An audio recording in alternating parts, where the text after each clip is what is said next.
Hi everyone, and thanks for joining me today for another episode of Gold Wingnut Live. Each week I answer your questions about things happening in Sumter County and the villages. These weekly broadcasts and the construction update videos I produce are two of the ways I bring information to you about the construction happenings here in the villages. At Gold Wingnut Productions, I also provide a photo video service for new homes under construction.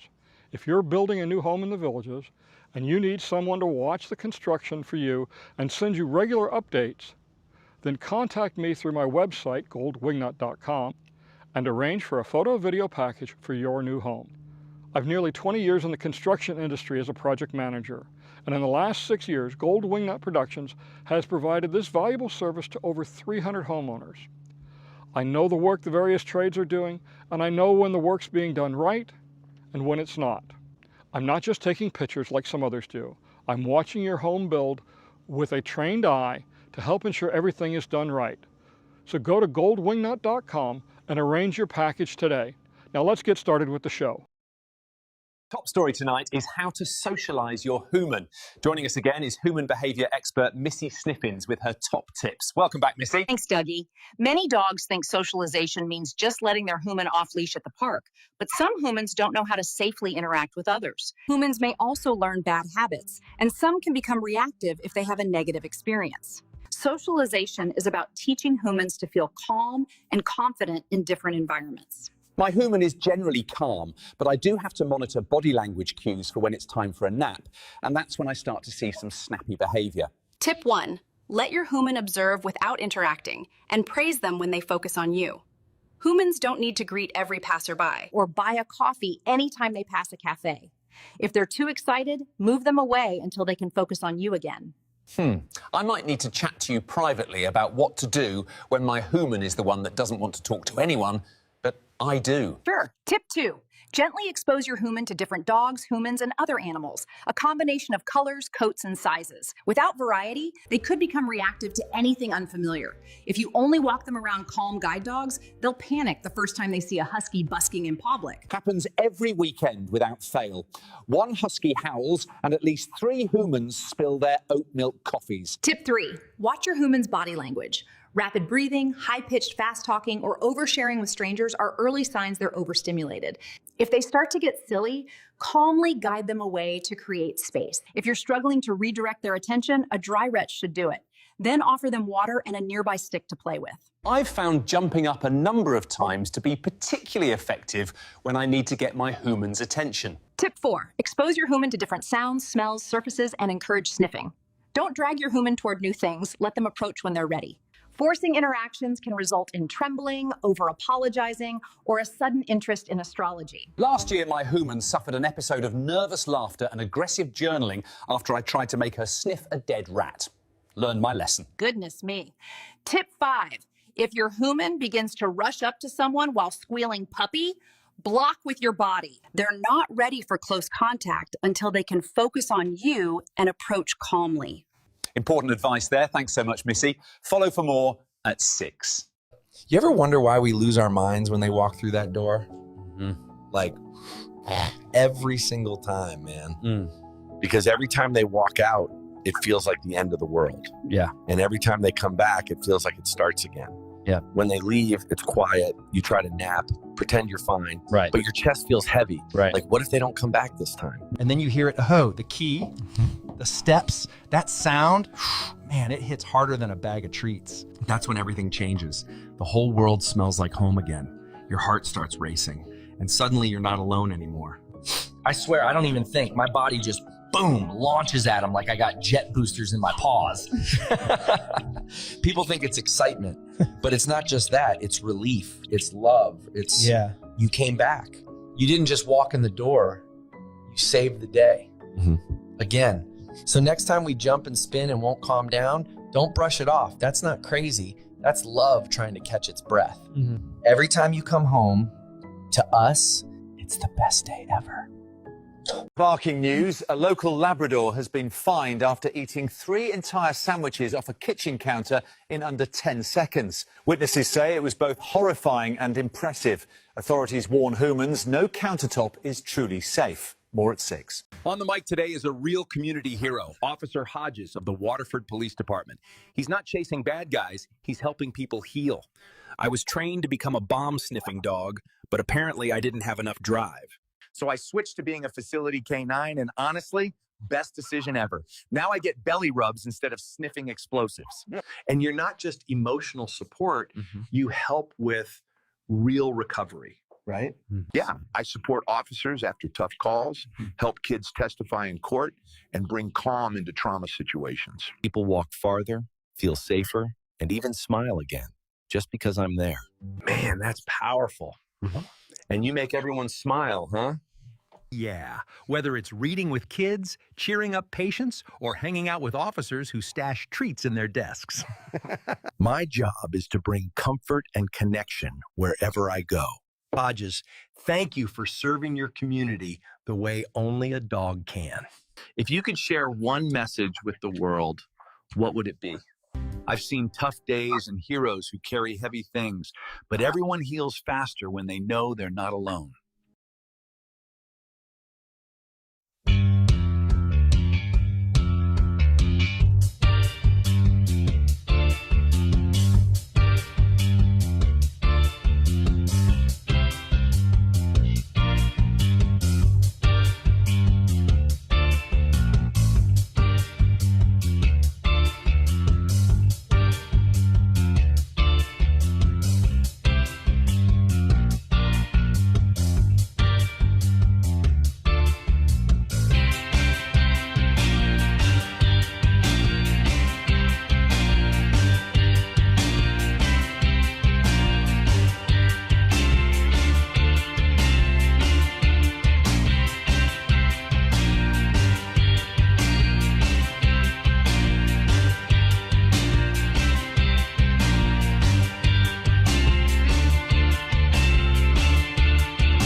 Well, good afternoon, everybody, and welcome to Gold Wingnut Live.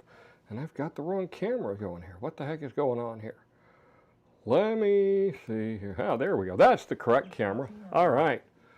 So, it is Sunday afternoon once again. What a great day. It's been an interesting week. The weather has been cooler. That's one way to put it, I guess. Yeah, it's been significantly cooler here in Florida than it has in the past. Today's show episode, our episode sponsor is Shade Masters USA. Great products, any kind of shades you might need, whether it's plantation shutters, roll-up shades for the garage door, for the lanai, whatever. Give them a call, they can help you out. Other sponsors today are Surf to Turf. I spoke to Tom about 10 minutes ago before the show started. He wanted me to remind you, if you're going to schedule him for service, do it a week or two in advance, as much in advance as you can, especially if you're doing it for the post-closing inspection. That way he has time to get you scheduled. He's been getting a lot of calls 3-4 days right before closing or right after closing, which only gives him a couple of days to get you in, and he's swamped. So he's asking, give him a little more heads up. Stairmasters, or excuse me, Magic Stairs. Oh, Magic Stairs. What a great product. I got a story to share with you later about my Magic Stairs. I was working in the attic this past week, and yeah, hey, I screwed up. But anyway, the Magic Stairs are still working. Fur and Away, another one of our sponsors, Eric. He does a great job. He comes to your house, takes care of the dogs, and does a wonderful job grooming. So, yeah, if you got a dog, which I know many of us here in the villages do, you know, if you couldn't tell by the pre-shows, I'm a big dog lover. These dog memes are just, they're hilarious. I mean, some of them have some pretty good messages too.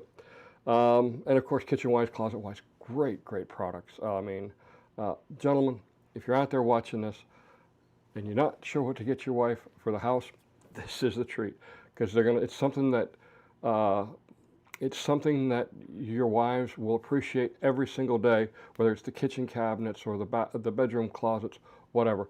Give Scott and April a call. All right, let's see. We've got a bunch of messages coming in. Oh, that's my text overlay test. All right. Good afternoon. Cold here too. Victoria's up north. She's cold too. All right. Let's see. Who is this? John in Maine. Good afternoon, John. Looking forward to the show. Nice meeting you earlier this week. Okay, great. And Carol says, Carol said hi to Patty and Victoria. Great video, Eastport. Yeah, if you haven't caught it yet, I was I did a flight. It was actually taken this morning. Lots of things are happening in Eastport. One of the things that came out was that what's the name of it? Bel Air Executive Course is opening up on the 5th, and I've been hearing a lot of rumors of some restaurants possibly opening up on the 5th in Eastport. And looking at the condition of things in Eastport, it's getting really cleaned up. They're finishing up most of the stuff. There's things out like garbage cans and benches. There's cones out for some areas. So obviously they are getting very, very close. It could all be happening on the 5th. You never can tell. Of course, Eastport Hotel is taking reservations and things like that. But I shot some video footage of it. Amazingly, if you look at that video footage, every shot in there was taken above roof level, okay, which makes the flight legal because you don't own the airspace over your property. But it was taken above roof level and looking down, and it's just a matter of camera angle and zooming in the camera just a little bit to get some great shots. I look forward to doing some more as the downtown opens up. Yeah, it looks gorgeous. You know, one of the key things that I've really seen, and I was actually talking to John Rohan about it yesterday at Government Day at Eisenhower. He was there, and we talked for about 5 minutes, is the way they've done the curbs, okay, where there is no curb in front of the entertainment area. So you don't have to trip over it when you're trying to get near it.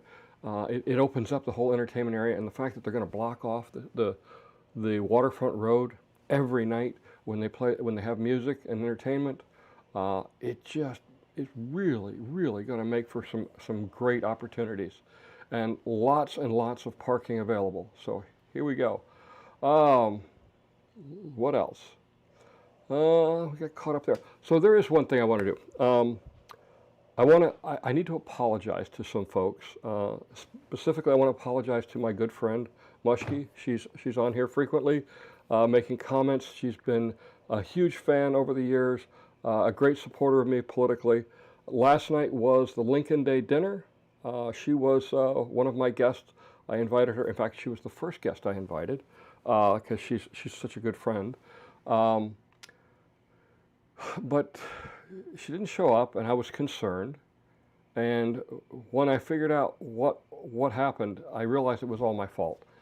She reached out to me a couple of days ago, asked about the time to be there, and I got the message, I guess when I was driving.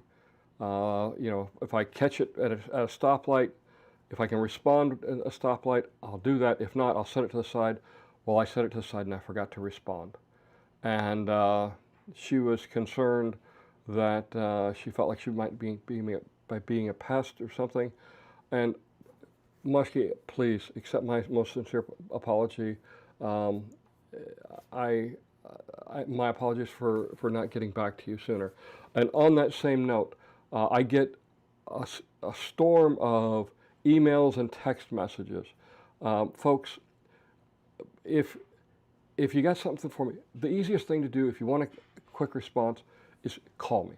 I don't mind taking everybody's calls. I'll try and answer everybody's questions as quick as I can. Sometimes, you know, I'll get an email or a text, and it's going to take, you know, 10 minutes of typing to answer it. So I'll set it to the side because I might be busy or trying to catch up on things, and 20 or 30 emails and text messages will roll in and I forget. So if you got a question for me, please, folks, feel free to call me. My number's on the screen all the time. It's on my website. It's it's on all my videos. I really like to answer your questions as best I can. Anyway, there you go.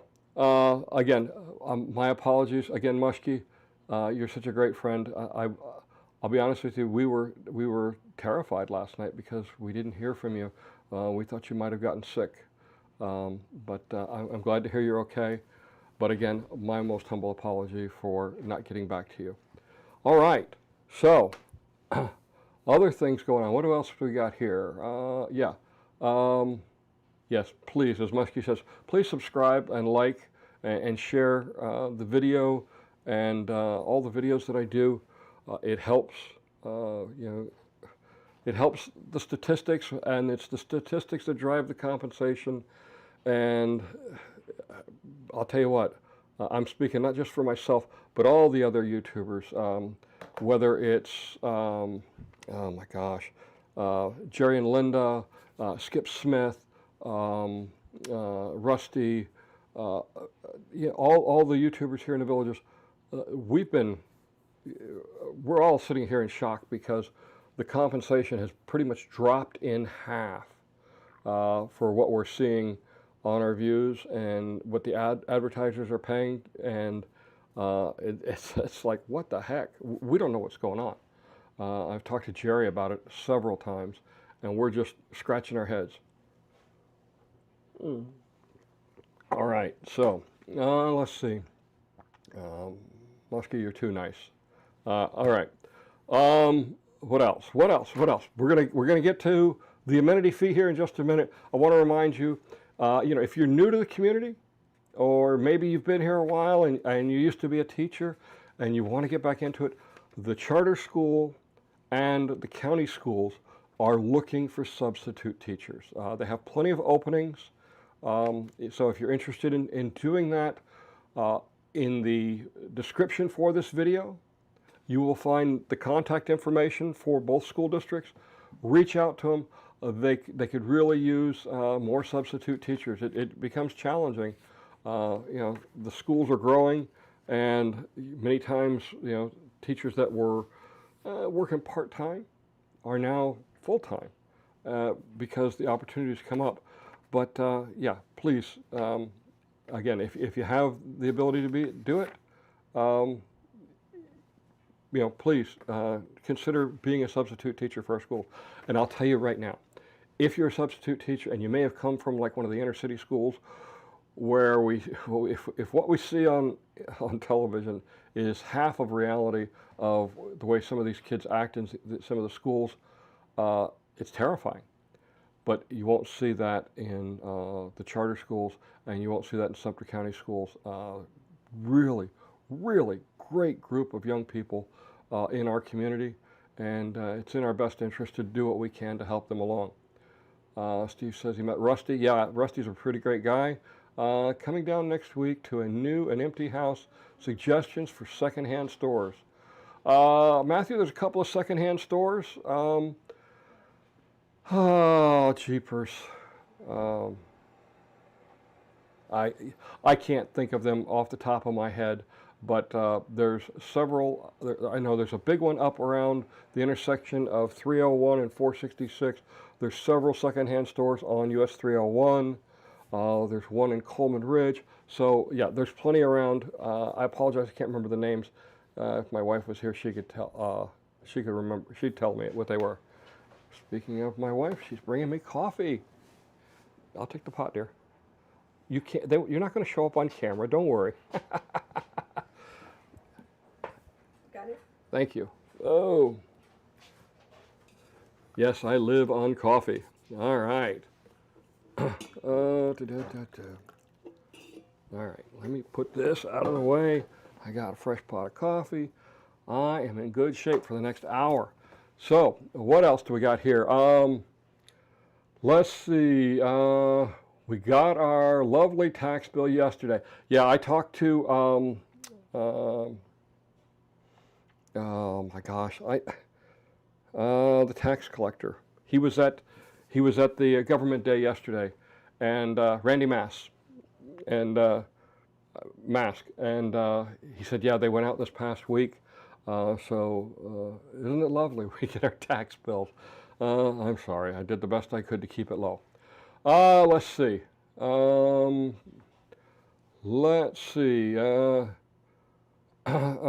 Mark says, if a bond built Central Lake, does that mean it's owned by the CDD and it is a public use lake? Not necessarily public use. I'm not sure if it's part of the Edenfield CDD or Eastport CDD. I believe it is part of the Eastport CDD, in which case it falls under the jurisdiction of the Eastport Community Development District, and the CDDs have rules. I mean, they limit the access to the lakes for safety reasons. That's the big thing. So yeah, it's a commercial district, so they have different rules. Good to Go says, how much notice do the village's sales folks get before verandas are put on sale? Normally it's a couple of days, 2 or 3 days. When they call you, jump, okay? 11 years ago, 12 years ago, we were down here doing our lifestyle preview. And actually for us, it was up here doing our lifestyle preview. And Courtyard Villas just vanished as soon as they hit the market. Nowadays, verandas have taken the place because they're the bigger houses, they're the designer homes with the fenced-in yards, and it's the 2 Ps. Pets and privacy. That's the big thing with the fenced-in yard. Yeah. Let's see. Bargains and blessings. That's one of them. Thank you, Carol. Central Parkway. So this is Theo says Central Parkway west of Marsh Bend Trail seems not to be preferred route for some. County Road 500 now is restricting truck except for local delivery. Is the county worried the road will need maintenance? No, the issue isn't the maintenance. The road is not that wide, okay? It wasn't designed for tractor trailers to go down.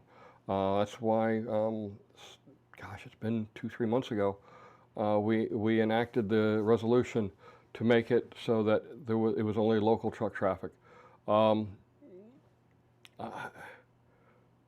Personally, I've gone both ways. I think it's easier on Central Parkway.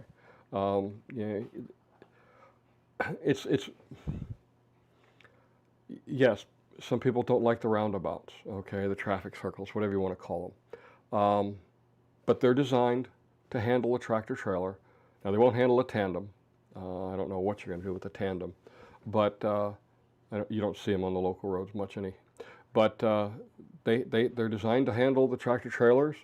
Yes, they will cross lanes doing it. So, they have to proceed with great caution. But it's much easier than trying to go down 500 and you still got a traffic circle you got to deal with. So what are you missing? You're missing 2 traffic circles? It's just not worth it in my book. All right. Almost perfect. Bargain blessings. Yep, thank you. Very good. Matthew, we're closing next week too. Yeah, if you're closing next week and you want to get a home inspection, give Tom at Surf to Turf a call now. You call him today after the show. Tell him you heard it from me. He needs as much time in advance as he can get these days for scheduling. That way he can get you in. Let's see.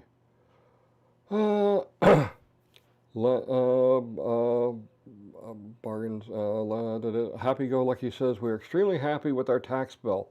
The SOH is beneficial over the years. I'm not sure what SOH is, but well, that's unusual to hear. Somebody's happy with their tax bill. Yeah, I'm not happy with it. I think it's too much, but I also got to live in the real world, and we have expenses we have to pay. We have services that the residents the residents either desire, but most of what we have to spend our money on in the county is state and federal government mandates, and they're unfunded mandates. So like 85% of our budget goes to stuff that we really don't have a say in. We just got to fund it because that's what the state law or federal law says we have to do. Very frustrating now when they want to take away our ability to raise a property tax to pay for these state unfunded mandates. Topic for a different time. All right, let's see. Mark says some of the golf course lots have not sold yet. You know, that's a great one. Let me pull up that because I am just I'm shocked too. Let's go here. Nope, wrong map. Oh, there we go. So yeah, let me zoom in here. So you can see along here. I mean, I'm going to say it. They're reasonably priced for golf course lots. These are very reasonably priced lots on both sides, and these right here on the west side of Woodlands Championship Golf Course. Man, I drove down there yesterday, day before. Yesterday, yeah, I drove down there yesterday, and man, what they had some great views, and you've got a northeast view, which means you're going to get some morning sun, but you're not going to get that intense evening sun, and you know, I'm going, wow, how could you pass up on these lots? I don't get it.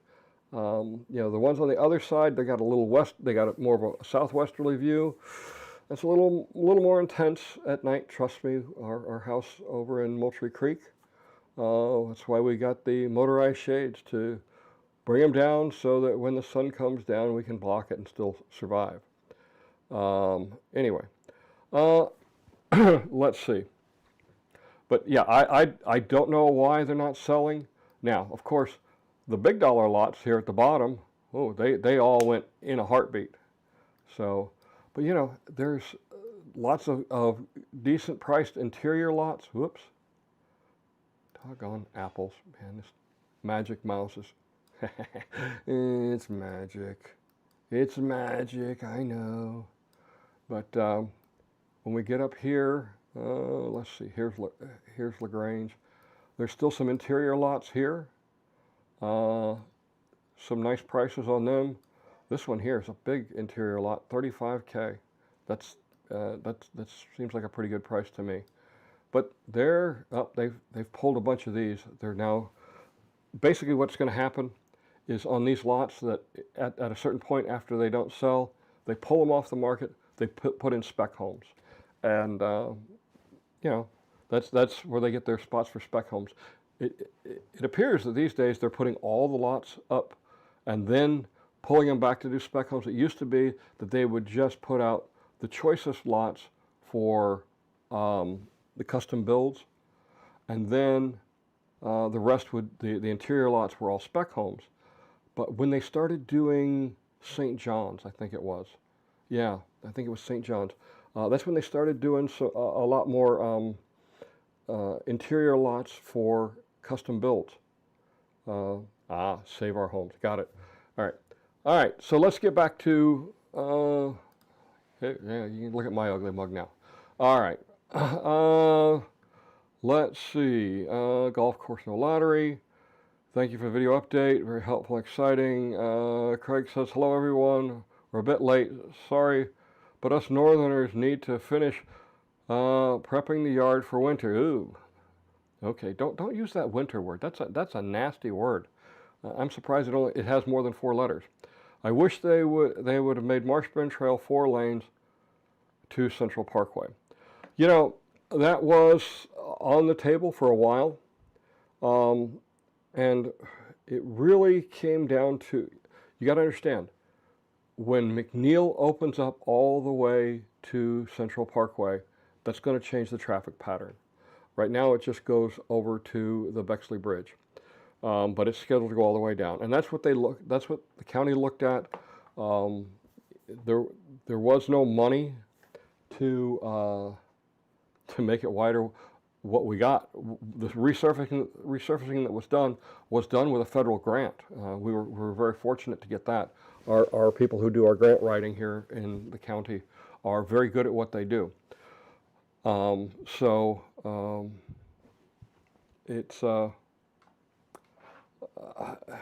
It would have been nice if it was 4 lanes, and there was talk for a while about making it 4 lanes, but again, just the money wasn't there. Perhaps someday in the future it might be 4 lanes, but right now it's not on the table. There are many other roads that are of much higher priority, but the fact that it's been resurfaced and it's much smoother than it used to be, it's a big improvement. Traffic flows much better. All right, let's see. Resale. Happy Go Lucky says, I noticed the amount of resale homes on the market are continuing to drop week after week. I think the market may be beginning to balance out. Yeah, and the snowbirds are coming back. Snowbirds and seasonal residents. We get a lot of people that come down here that will rent for 2, 3, 4 months, sometimes looking for that ultimate house that they want. And this is the big selling season. I mean, the selling season has kicked in for the villages, and it'll continue on through March. You know, I've seen it every year. They build up a big inventory of spec homes, and they just wipe them out. So anyway, Muskie says, essential services fee bill, inaccurately known as property tax. Thank you, Muskie. Yeah, I understand. I get you. Yeah, I agree with you. Happy Go Lucky says, save our homes. Yes, save our homes. If you've decided to homestead here in Florida, please apply for the Save Our Homes exemption and the property tax exemption. You will save a tremendous amount over the years.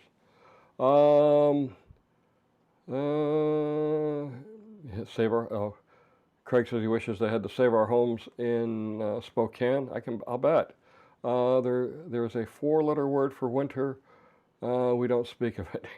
It's called cold. Yeah. What neighborhoods do you think will be released next, and what order? Guessing Lakeview, Long Prairie, then maybe Farmstead. So yeah, we're going to finish seeing the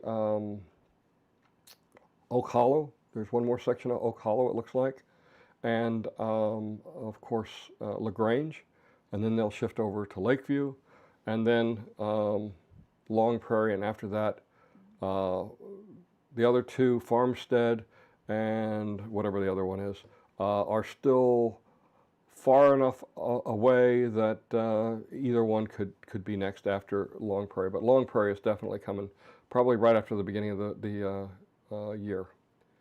Where do you get this map of the prices visible? On my Villages app, I see red, and then I click on them, eventually see the price. All you got to, I'm doing it, you got to remember, I'm doing it on a desktop web browser, and I think it'll do it on the app on your phone.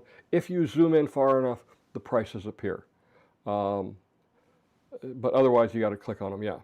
Here's a weekly Eastport grocery store question. Any update? No, haven't heard anything yet on Eastport grocery store. For Muskie, if it was essential services, it would not depend on property value. Well, there are different ways to assess, do the assessment, and you know, our fire assessment has 2 components. One is based on part of it is based on the assessable value, and the other is whether it's a residential or a business. There's some equations that we use to determine what that will be. You know, what are essential services? That's, you know, that's things like fire, police, public health. These are all essential services. I mean, they truly are. It's not like they're luxuries. Let's see.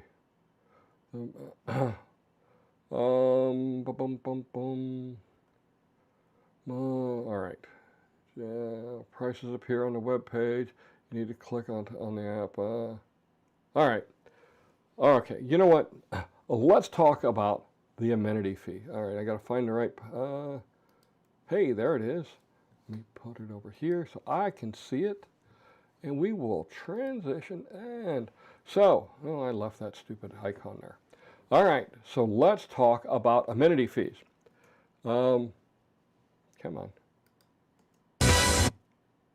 All right. So what is it? You know, the first thing we got to talk about is what is an amenity? Okay. Well, the dictionary describes it as something that helps to provide comfort, convenience, or enjoyment. So in the last 2 weeks, we've talked about the bond and the maintenance assessment. The bond built the infrastructure. The maintenance assessment maintains the infrastructure. And the amenity fees is what pays for this fun stuff. Okay.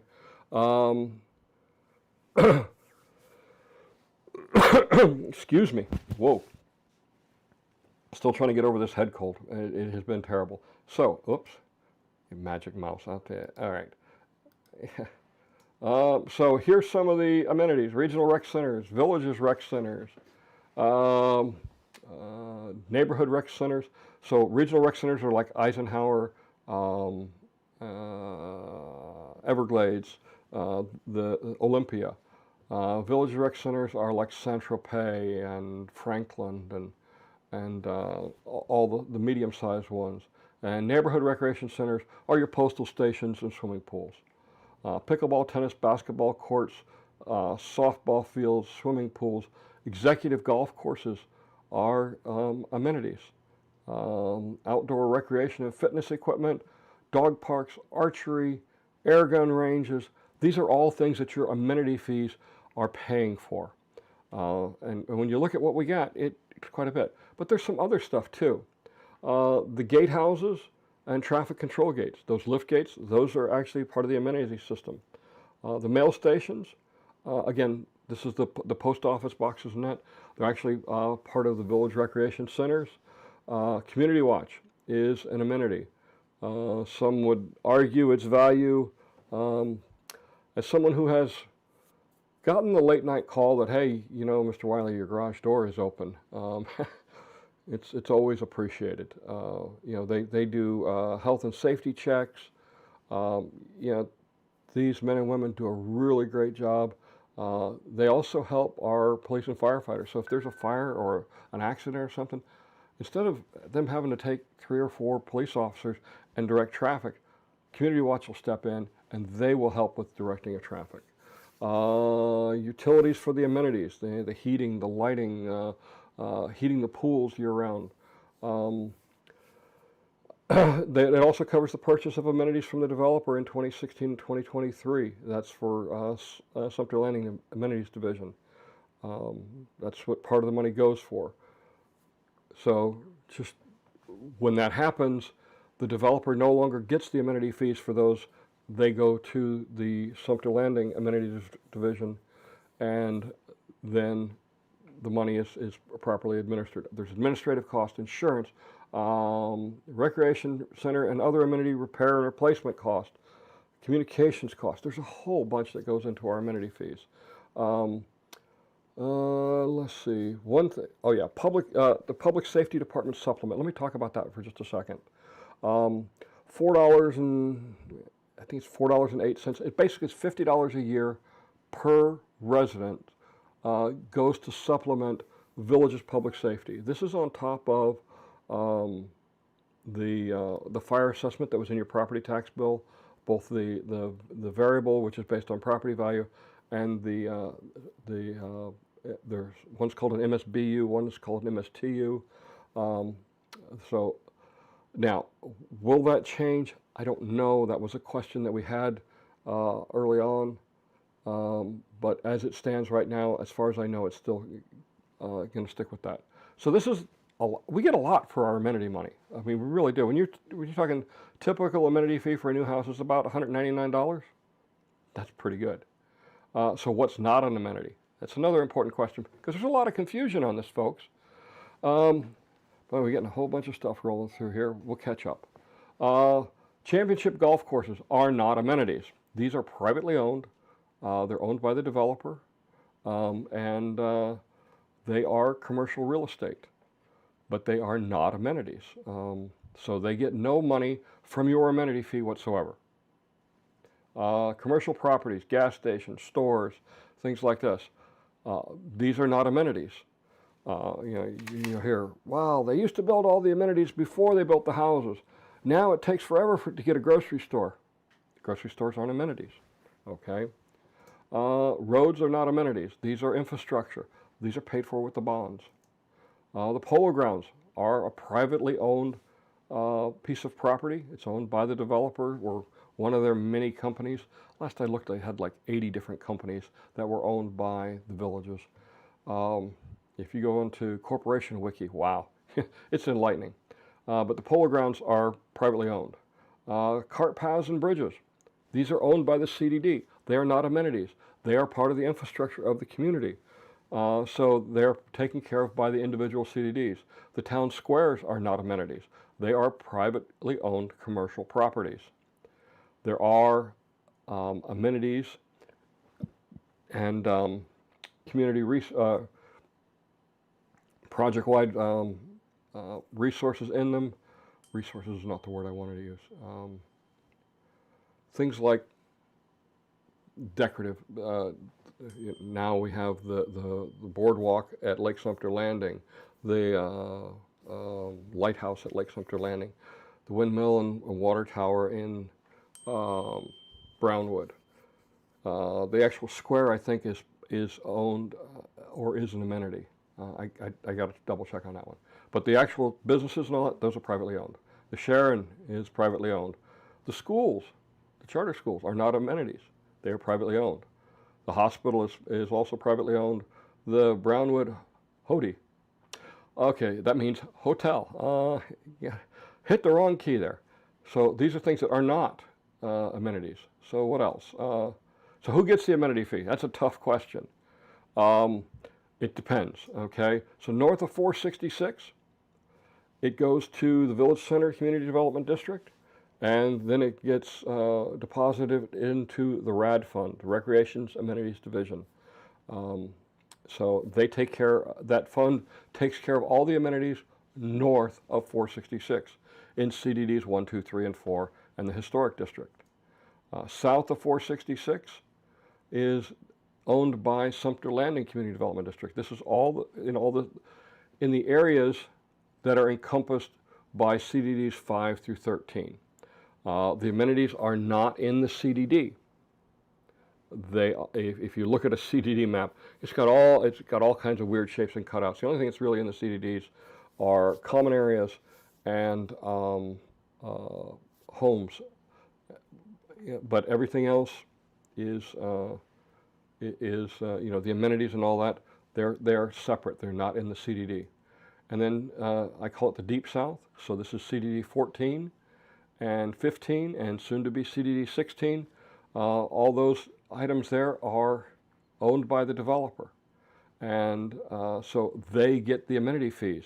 So for my house down in Moultrie Creek, yes, I pay it in my water bill and it gets routed to the developer.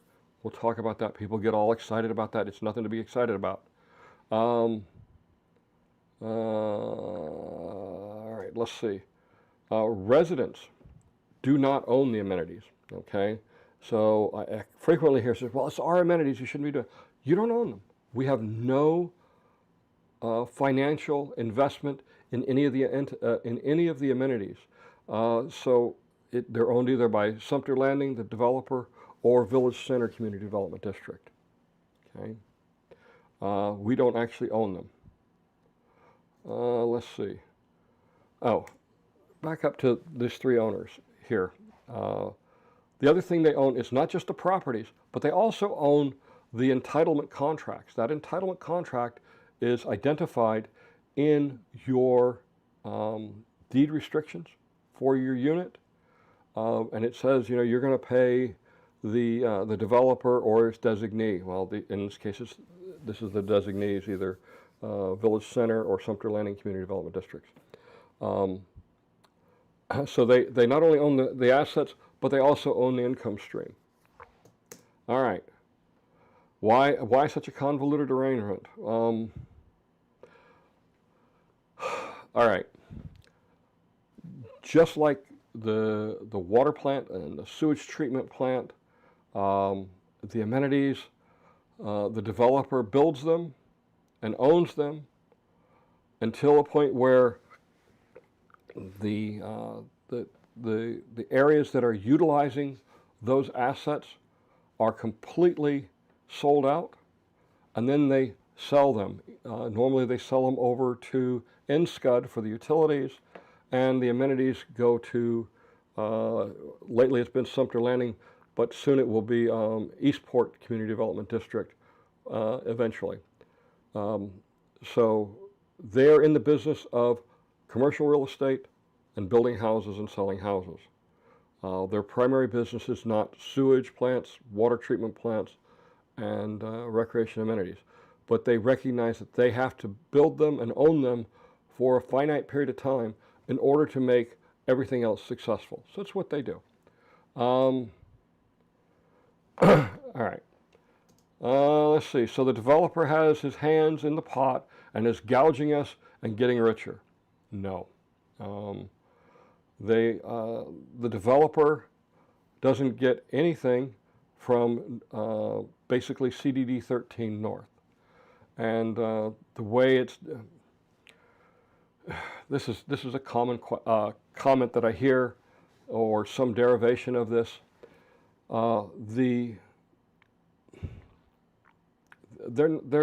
Yes, they eventually will make a profit, but I will tell you right now, they are losing money on the amenities that they own. Why? Because not all the houses are sold in that the CDDs in that area. You know, when you look at Saluki, for example, when Saluki opened up, Oak Hollow, Eden Field, what's the other one? Anyway, those properties up there, which are in this area, they weren't sold, so they weren't getting any revenue on it. But the cost remains the same to operate each rec center.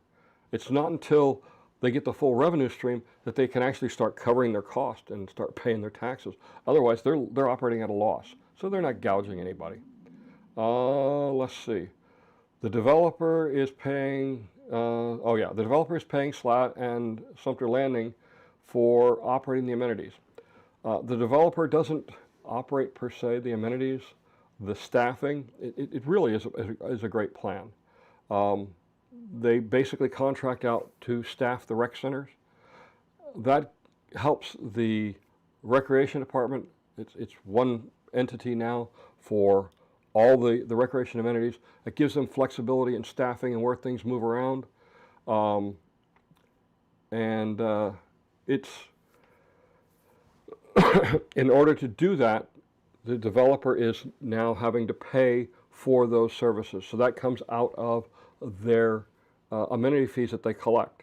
And it's a substantial number that they have to pay. This goes also for the executive golf courses when they open up, the staffing of them and all that.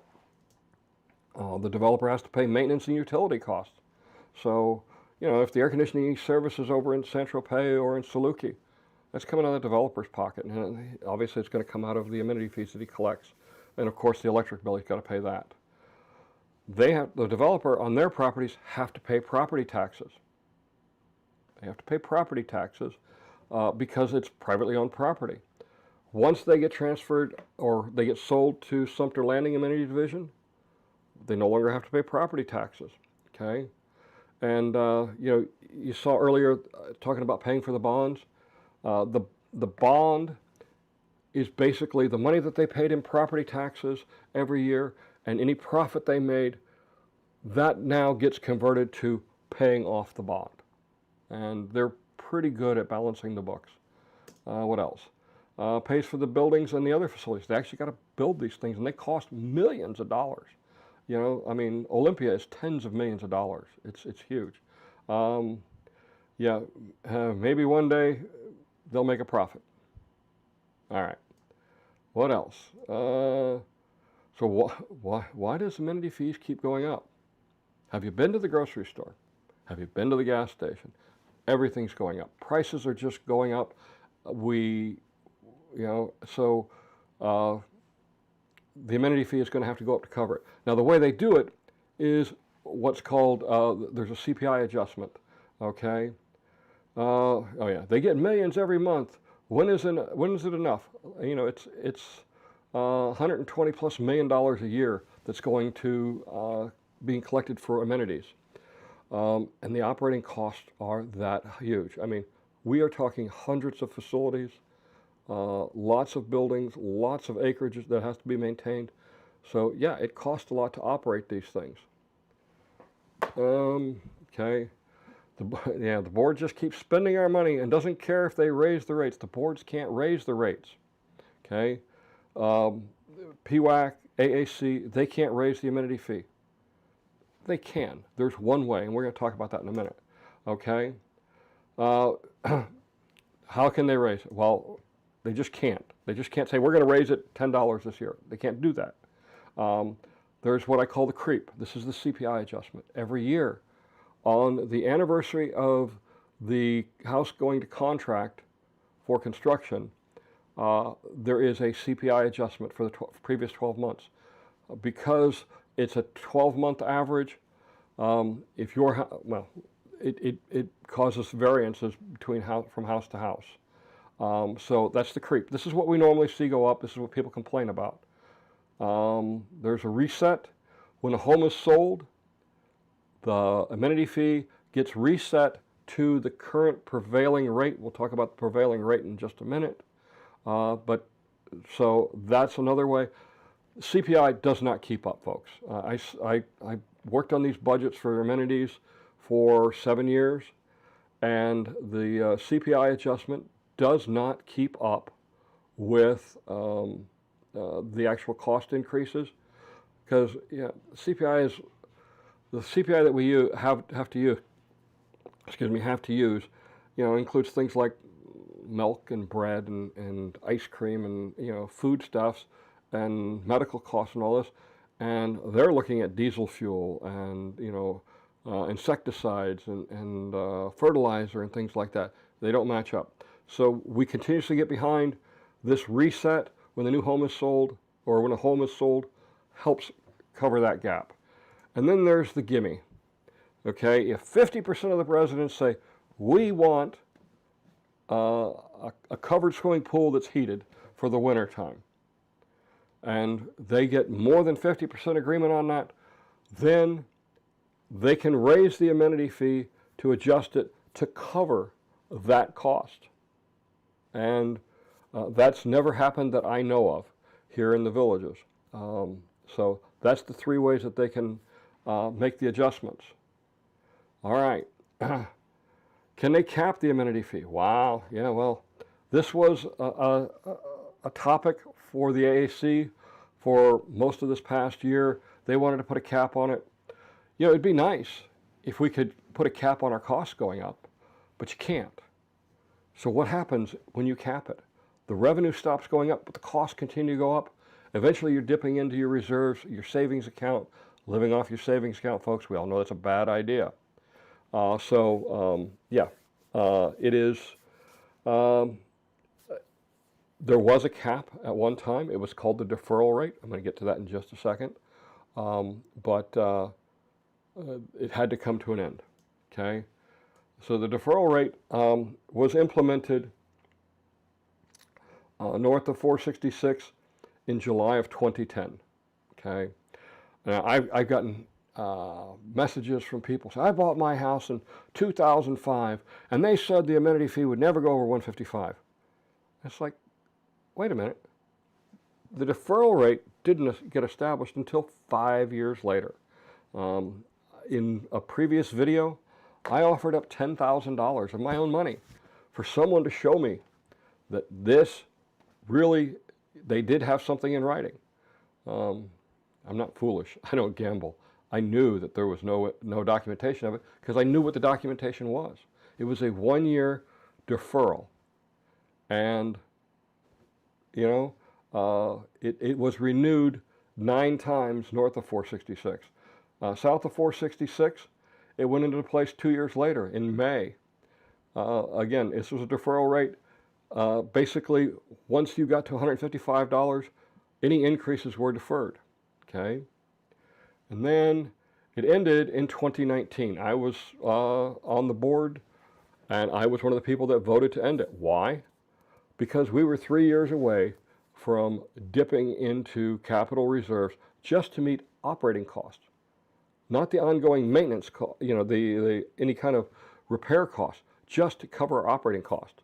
So we had to eventually say enough, and all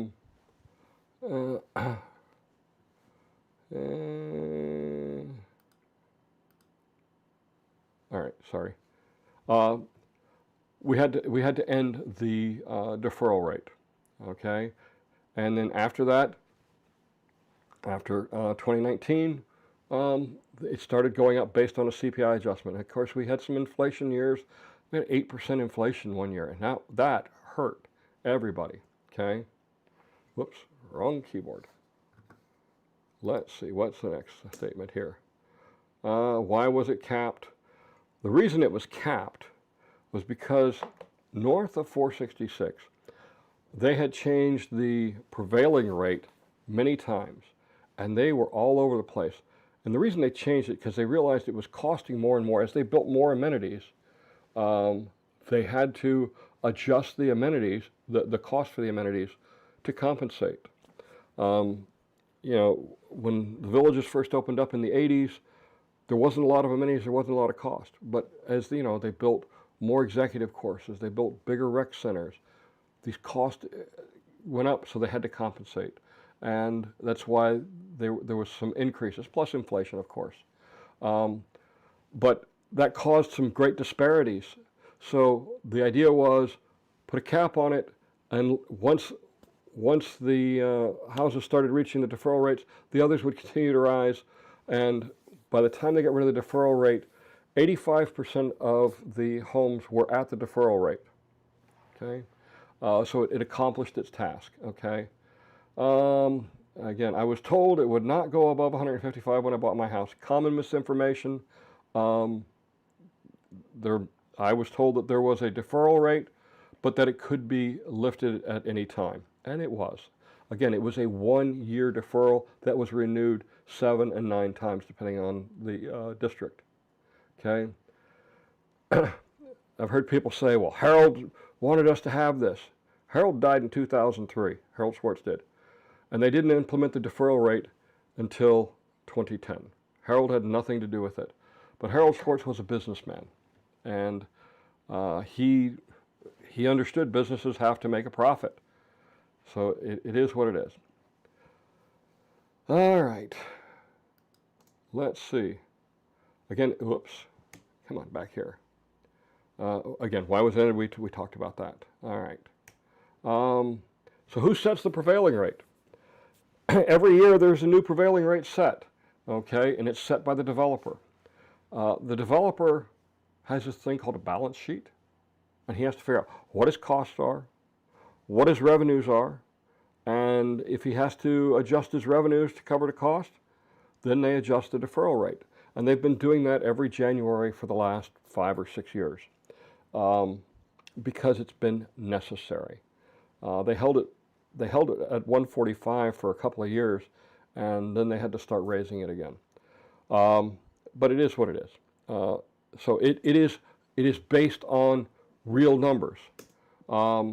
It's been adjusted annually since 2018. Currently it's at 199. I expected to break the 200 mark in January. Okay, and it's based on the real cost of operations. The Sumter Landing Community Development District, PWAC, Village Center Community Development District, the AAC, they don't set the prevailing rate or the actual rate. They have a fixed operating cost. They have to fit operating costs into the prevailing rate and CPI adjustments unless a reset by home sales occurs. Basically, they get a revenue stream based on CPI adjustments and prevailing rates, and they have to make the operating costs fit into that. And they were doing that for a while under the deferral rate. Eventually, though, it comes to an end, and it did. Again, the AAC's efforts to create a new cap, I think they were misguided.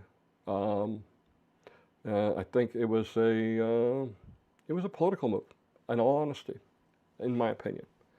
Let's see. We're almost done with this, folks. Okay, why is my amenity fee higher or lower than my neighbor? Remember what I said, the amenity rate is based on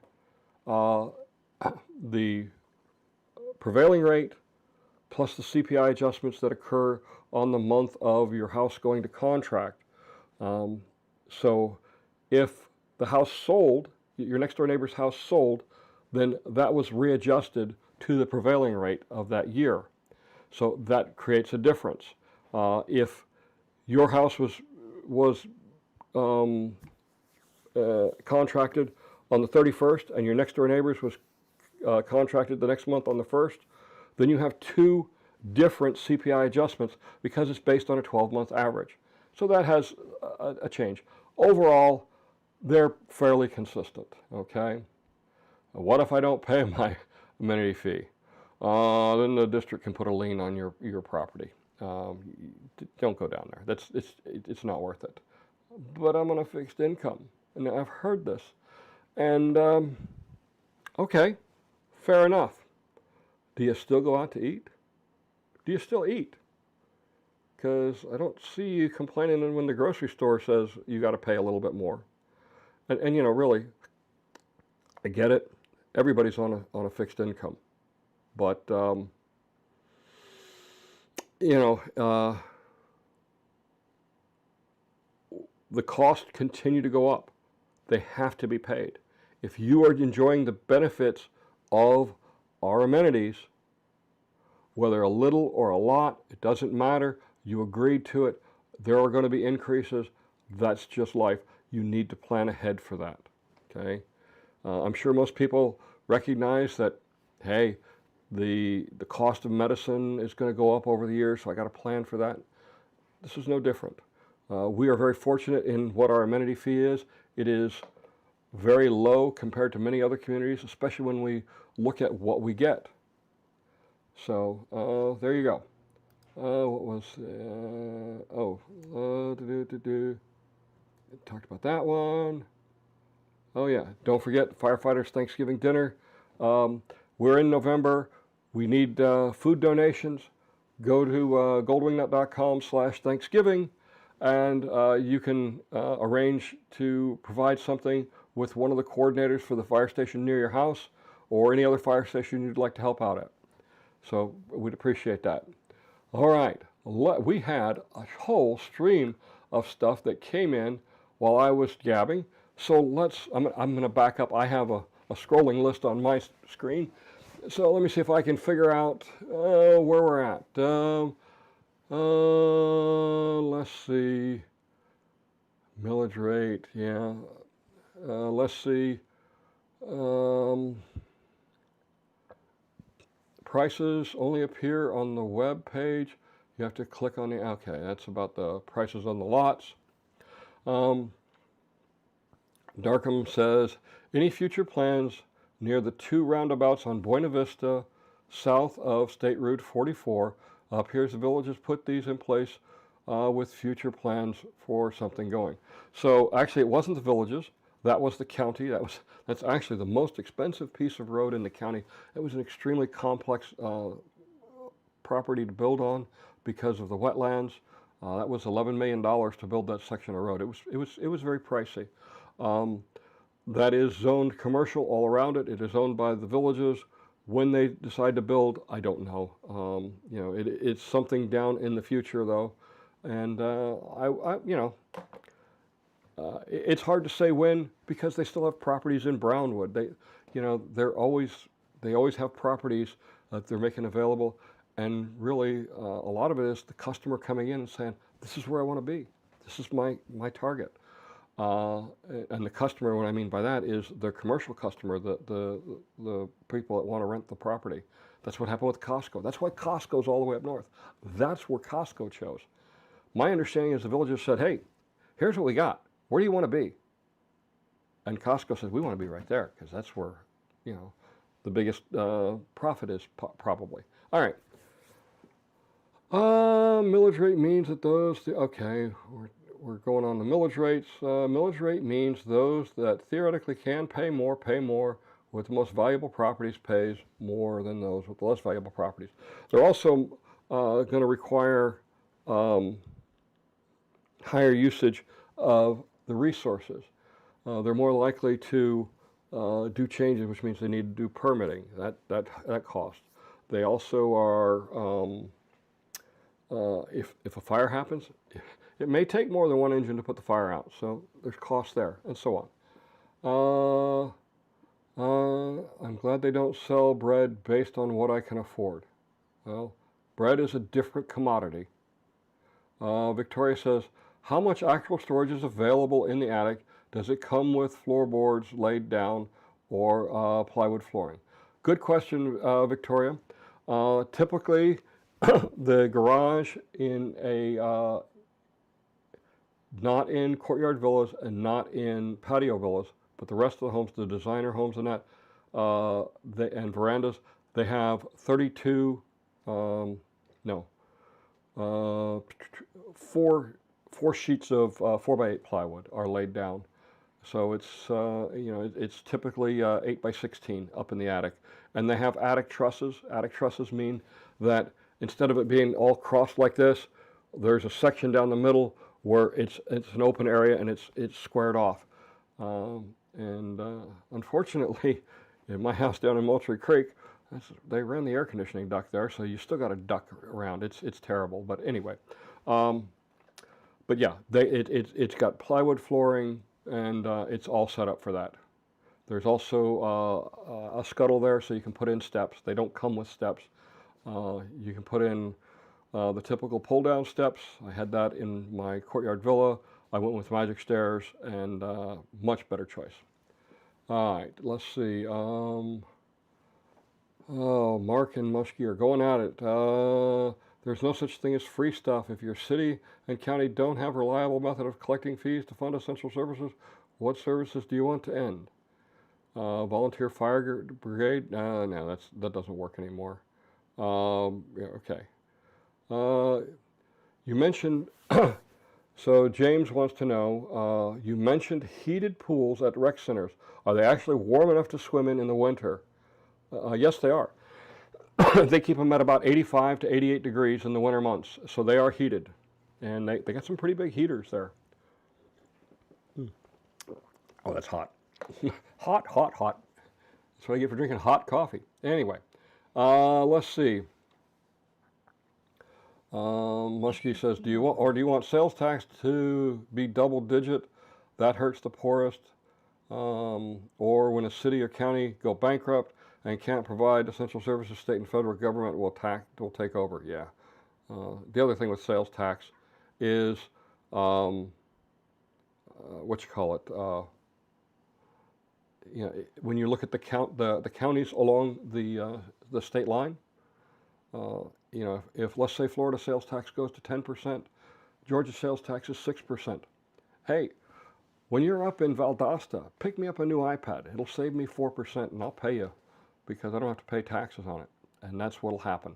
And it's happened across the country when sales taxes have gone up. People cross the state line for lower sales taxes. Let's see. Wow, we got a whole bunch of stuff. Why are there no basements in homes in the villages? Is it a cost factor or land and soil? So the water table is relatively shallow here in Florida. I think back. I used to live in Georgia when I lived right on the state line in Kingsland, Georgia, and I had to dig a trench to bury my sewer line because I had a mobile home that we brought down from Connecticut. Don't get me started. It was a crazy idea. But as I'm digging this trench, I'd gotten like 10 feet down the trench. I turned around and looked, and it had already filled with water. So the water table is relatively high. That's why they also put a foot of clay to maintain the drainage and to keep the water table from rising too much. You're just not going to have basements in this area. There are some buildings that appear to have basements, and it's basically due to the geography of the land. It'll be higher on one side of the building, lower on the other, and so they'll cut into it and build out. But that's on a rare occasion. Let's see. Our recreation pools are heated 84 in the winter and until summer. Okay, so talking about that. Any luck on finding out if the villages purchased the land off of Debbie Road behind the enclave? No, I could not find anything on that. I'm still looking, but most of that is either privately owned, or it's owned by the Navy, or it's owned by the city of Leesburg in that area. Any news on Village's health? I read where the sale was postponed a week, but got a letter in the mail, Florida Blue, saying the primary doctor is no longer in our plan. I find the timing odd timing. So I don't know what's happening with Village's health. I read the thing about the sale being delayed a week by mutual agreement with both parties. These things happen on a big sale like this. You're talking millions of dollars. Things are going to change. One of the conversations I had with my doctor years ago was about patient load. He liked being a doctor here because his patient load was low enough that he could actually spend time with his patients. I'm going to have that conversation tomorrow morning. I got a doctor's appointment at 8 a.m. My annual physical. What a joy. I'm sure he's going to have some perspective that I haven't heard yet. And he's always been very open and honest with me when we talked, after, as we went along in our medical visit.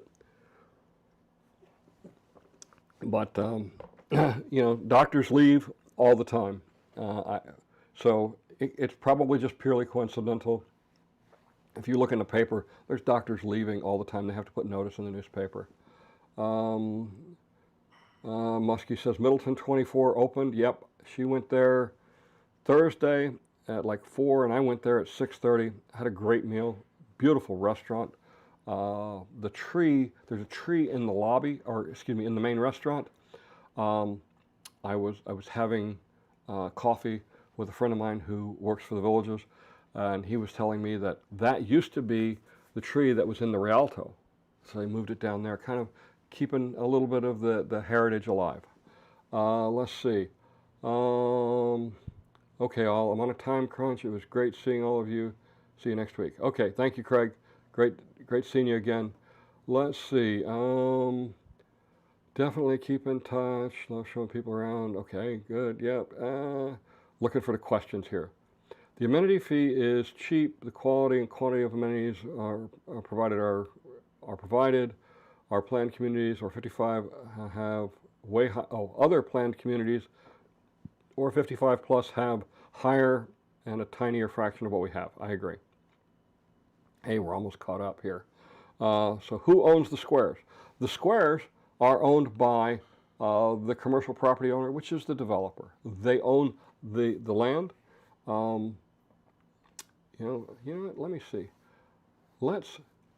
That's a great question. Let's pull it up on the property appraiser's website. Let's go back to the web browser, and I'm going to go to sumterpa.com. That's the property appraiser's, Joey Hooten's website. And we're going to do the GIS map search. And I agree.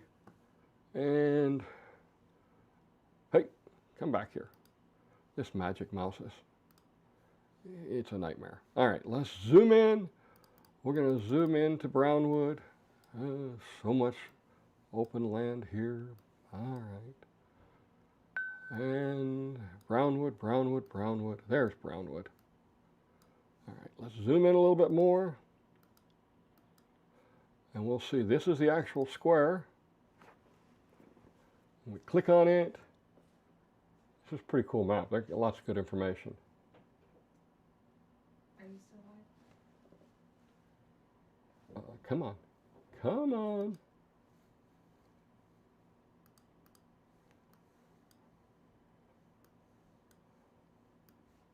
Being slow today. There it is. Loading information.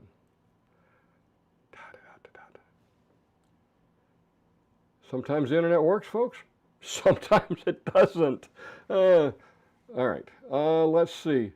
That square, if you were to look over here on the right, It is, and it pops up here, Brownwood Community Development District owns the square. Okay, so that is owned by the Brownwood government. It is not owned by the developer. That is owned by Brownwood.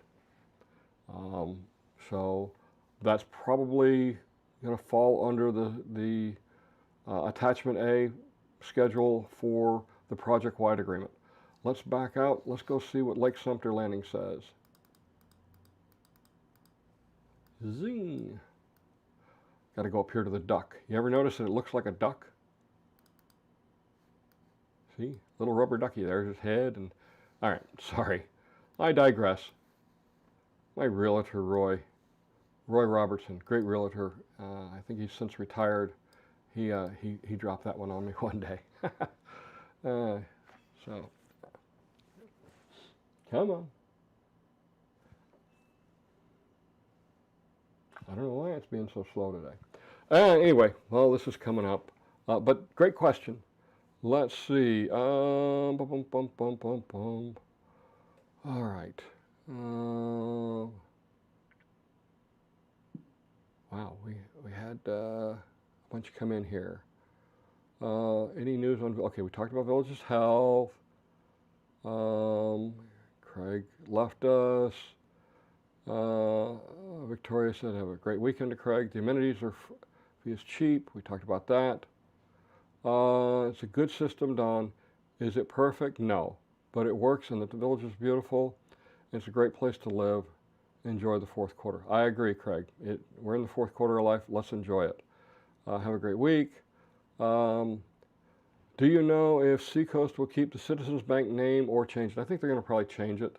Back to what you call it here, and it's owned by Sumter Landing Community Development District.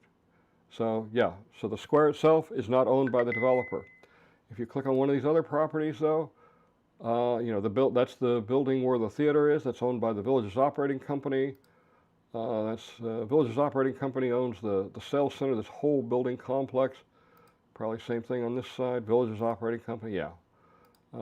This is a grocery store. Okay, that's GTMJ Investment Group.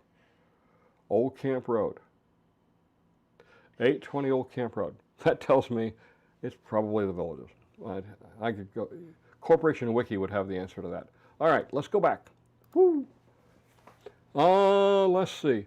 So I think they're going to change the name eventually, just based on what I'm seeing, and when I go into the bank and talk to the ladies that are the tellers there.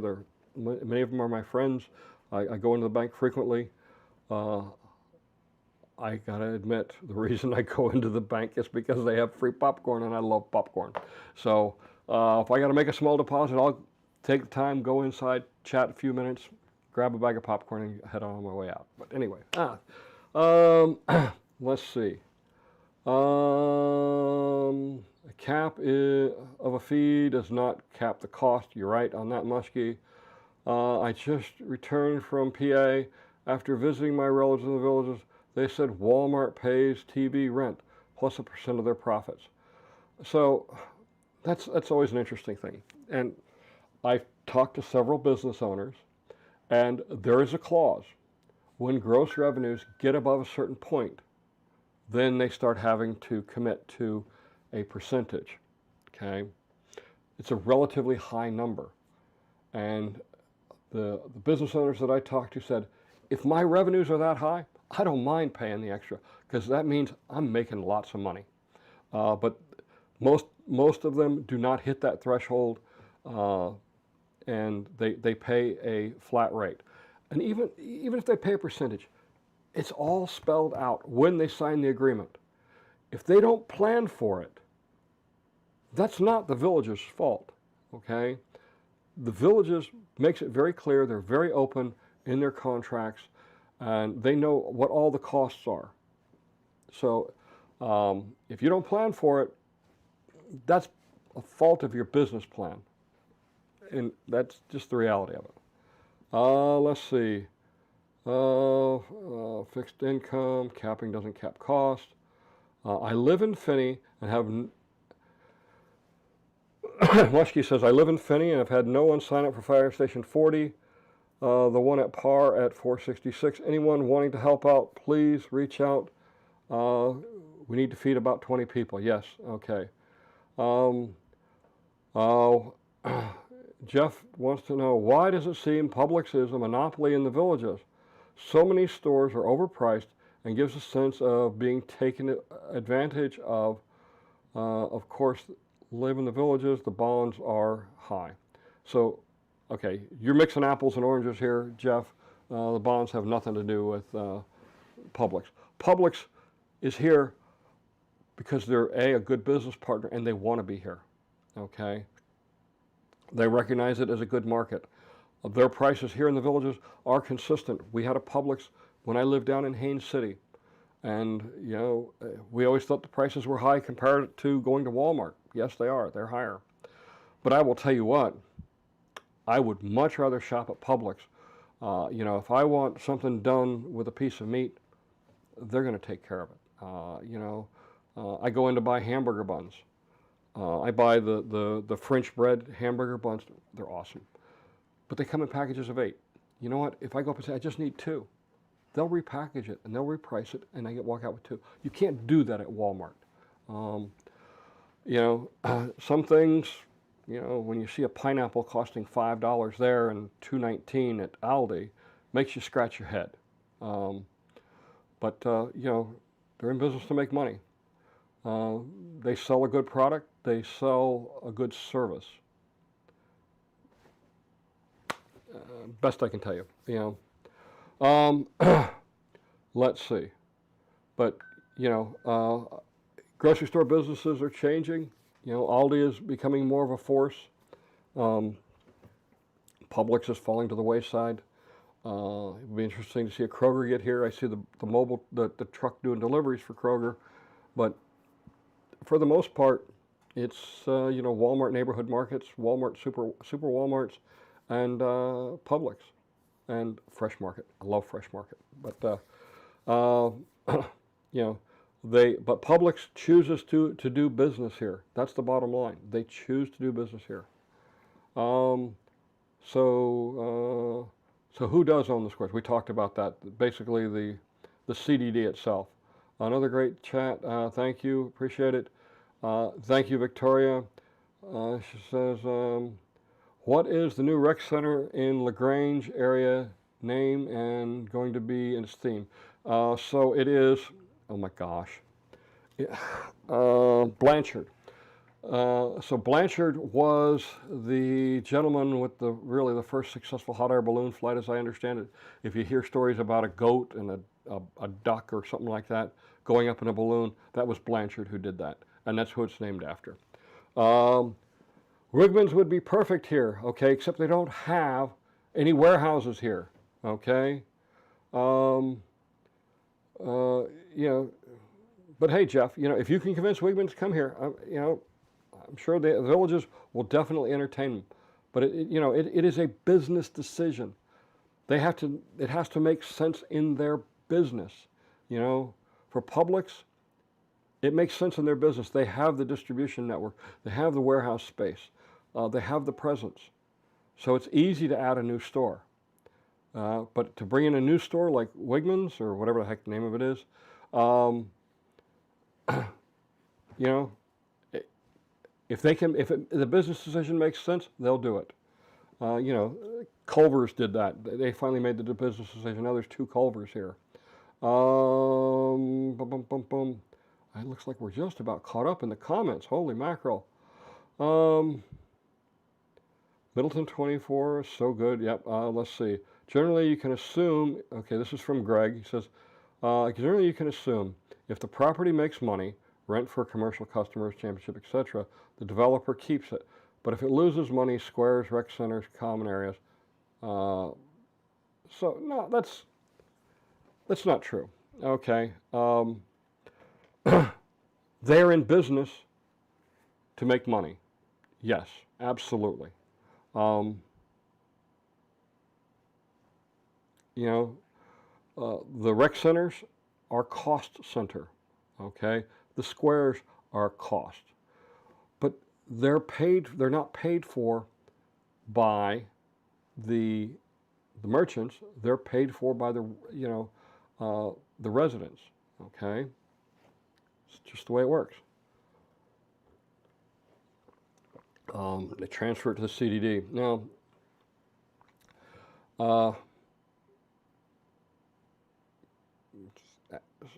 some readjustments of concepts is probably a little bit necessary here. Let's see.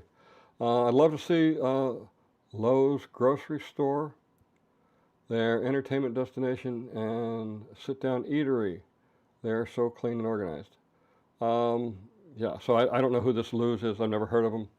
I order my groceries from Kroger. They honor their ad and coupons so much cheaper than Publix. I know Debbie has mentioned about Kroger and ordering from there, just because she doesn't like driving all the way up to Magnolia Plaza.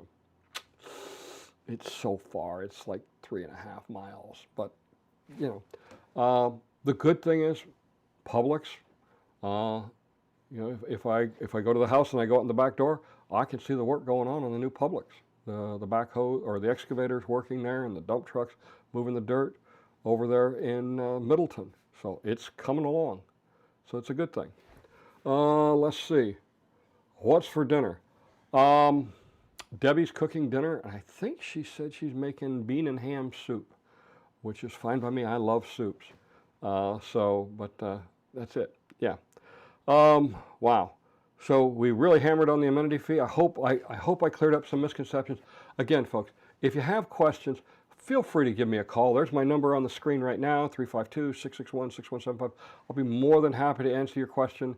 If I'm eating dinner, leave a voicemail because I don't answer the phone when I'm at dinner. But I will get back to you. It's easier to have a 5-minute conversation. I can cover much more information than what I can type in 5 minutes, okay?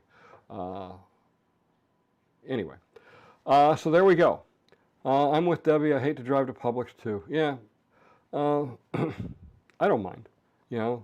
My downfall when I walk into Publix is right there at the deli counter. They have the popcorn. Oh, their popcorn is to die for. You get it fresh every day. Oh my gosh, it's embarrassing how many times I've had one of those bags of popcorn in the front seat of the truck, and in the course of a day or so, I'll go through and eat the whole thing. Because I'll eat it as I'm driving. I love popcorn. What can I say? Folks, we're an hour and 20 minutes into it. A little longer than I expected, but that's okay. I enjoy providing information for you. If you have questions, send me an email. We'll address them on the show. If you just have a general question about just about anything related to the villages or Sumter County, please feel free to give me a call. I'm fairly versed in most topics of the villages, if you haven't figured that out. I've been a student of the villages for the last 11.5 years, trying to learn as much as I can about it. And I will be honest with you, the more I learn, the more impressed I am. I spent my last 20 years in the working world as a construction project manager, most of it. And I've seen good projects. I've seen bad projects. But I've never seen a project run like this with so many moving parts and kept on track, on time. Being on time in construction is absolutely everything. So anyway, that being said, let's call it a day. Remember, life is short. Power is fleeting. Physical beauty lasts only a short while. All those who live long enough will also become weak and very vulnerable at some point. So let us be humble, help the sick, the weak, and the vulnerable. One day, we too will exit the stage. So let us do it with humility, dignity, honor, and the knowledge that through our actions, we have left the world a better place. I'm Don Wiley. Have a great day. Thanks everybody for joining me. We'll see you next week.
Thanks for watching today's broadcast of Gold Wingnut Live. These weekly broadcasts and the construction update videos are two of the ways I bring information to you about the construction happening here in the villages.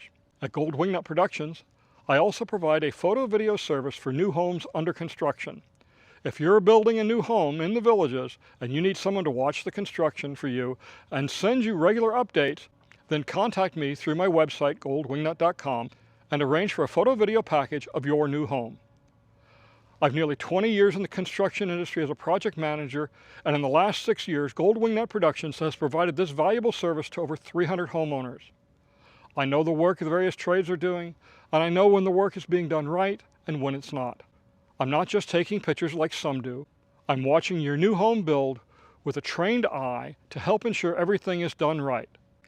So go to goldwingnut.com and arrange for your package today, and I'll see you next week right here at Gold Wingnut Live.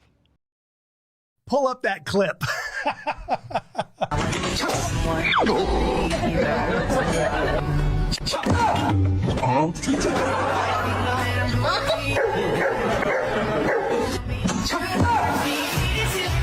So you thought you were finally getting chicken and life handed you citrus. Walk me through that, man. Look, after 2 rounds of getting robbed, I wasn't taking chances. Could have been steak that time. Bold strategy. Right. 2 L's in a row, and you thought, third time's the entree. Yeah, and it turns out the entree was regret.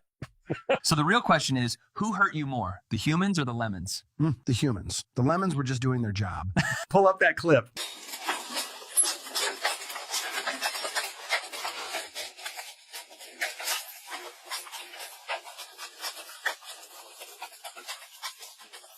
Was that video sped up, or are you actually part tornado? No, I swear I don't plan it. My legs just do that on their own. From 1 to spin mode, how happy are you right now?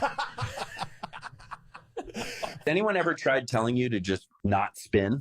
Yeah, didn't work. I spun while they were talking. Man, you're built different. Yeah, mostly in circles.